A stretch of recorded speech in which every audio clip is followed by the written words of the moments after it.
සුබ දවසක් කියලා පිළිගන්න මම YouTube channel එකට වුණා. අද අපි කතා කරන්න යන්නේ ටිකක් වෙනස් දෙයක්. ඒ කියන්නේ ඕගොල්ලෝ මතක ඇති අපි Premiere Pro tutorials පටන් ගත්තම කාලේ කරා Premiere Pro එකේ basic tutorials ටිකක්. ඒකේ අලුත් tutorial එකක් තමයි අද අරන් වෙලා තියෙන්නේ. ඉතින් අද අපි කතා කරන්න යන්නේ මෙන්න මේ effect control panel එක ගැන. ඉතින් වැඩි කතාවක් ඕනේ නැහැ. ඉතින් Premiere Pro එකට වීඩියෝ එක පටන් ගන්න. subscribe කරලා නැත්නම් ඒකට දැන් subscribe කරලා මතක එකතු වෙන bell icon press කරලා all තියාගත්තු විතරම වීඩියෝ දාපුවම ඕගොල්ලෝ notification එක ගෙනගන්න පුළුවන්. ඉතින් මේ වීඩියෝ හොඳයි කියලා තුන like කරන්න යාළුවට බලන්න share කරන්න තමතක් කරන්න එපා. එහෙනම් වැඩි කතා නොකර අපි යමු වීඩියෝ එකට.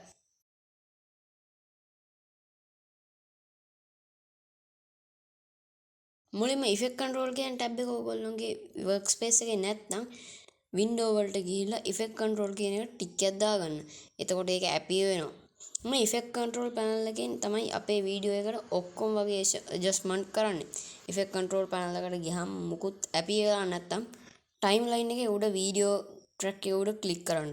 එතකොට settings appear වෙනවා. අපිට වීඩියෝ එකට මොකක් හරි effect එකක් add කරන්න ක්‍රම දෙකක් තියෙනවා. පළවෙනි ක්‍රමය තමයි වීඩියෝ layer එකට drag and drop කරනවා. දෙවෙනි ක්‍රමය තමයි වීඩියෝ layer එක select කරලා effect control panel එකට drag and drop කරනවා. ඉතින් ඒ ක්‍රම දෙකම අපිට effect එකක් වීඩියෝ එකට add කරන්න පුළුවන්. අපි දැන් බලමු මොනවද මේ effect control panel එකේ තියෙන settings කියලා.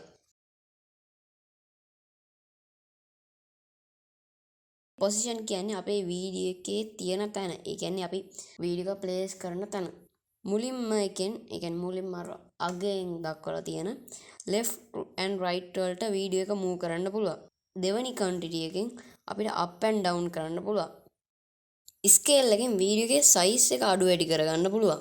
මෙතන scale කියන එකට එයාට scale width කියලා option එකක් තියෙනවා. ඒක disable වෙලා තියෙන්නේ. මෙතන මේ uniform scale කියන එක untick කරාම scale height, scale width කියලා දෙකක් එනවා. ඒකෙන් scale height කියලා කියන්නේ නිකන් අපේ වීඩියෝ එක උඩට අදිනවා වගේ එකක්. ඒ කියන්නේ zoom කරනවා නෙමෙයි උඩට අදිනවා වගේ එකක්. scale width කියන්නේ අපේ වීඩියෝ එක දෙපැත්තට ඇදෙනවා වගේ එකක්. මේ විදිහට ගොඩක් meme reviews වල effect එකක් හදලා තියෙනවා දැකලා ඇති මෙන්න මේ වගේ. මේක හදන්නෙත් මෙන්න මේ scale width කියන එකෙන්. මේකෙන් කරන්නේ නමේ තියෙනවා වගේම වීඩියෝ එක rotate කරන එක. මේ වගේ ගොඩක් ඒ වගේ යටට arrow එකක් තියෙනවා. අන්න ඒක click කරාම අපිට එක එක options එනවා. ඉතින් ඒකෙන් අපිට ගොඩක් lazy මේක adjust කරගන්න. ඒක තමයි arrow එකකින් කියන්නේ.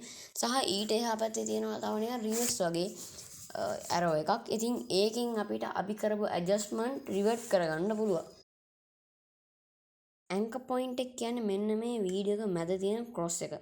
ඉතින් anchor point එක වෙනස් කරොත් ඒක තමයි යා center එක කියලා හිතාගෙන වැඩ කරන්නේ. ඒ කියන්නේ rotate කරොත් එතන ඉඳන් තමයි rotate වෙන්නේ. zoom කරොත් එන්නේ anchor point එක තියෙන තැන තමයි zoom වෙන්නේ. පළවෙනි එක ellipse mask, දෙවෙනි එක 4 point polygon mask, තුන්වෙනි එක free draw bezier කියන tools තුන තමයි අපිට මෙතන ඇවිල්ලා තියෙන්නේ.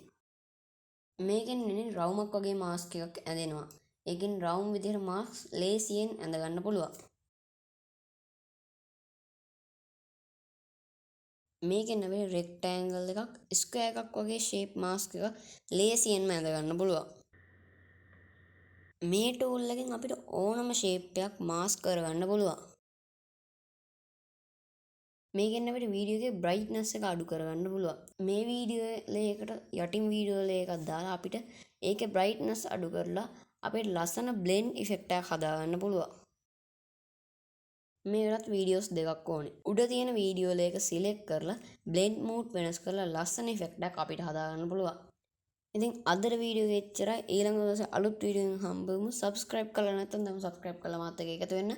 bell icon press කරලා all දාගෙන තියාගත්තොත් විතරයි මම දාපුවම ඔයගොල්ලෝ notification එකක් ගන්න පුළුවන්. ඉතින් මේ වීඩියෝ හොඳයි කියලා දෙනවා like කරන්න, යාළුවට වටේ කියලා දෙනවා share කරන්න, thumbs up කරන්න එපා. එහෙනම් ඉතින් ඊළඟ වීඩියෝ හැම එකම ඔයගොල්ලෝ කියන ඕල්ට සුබ දවසක්.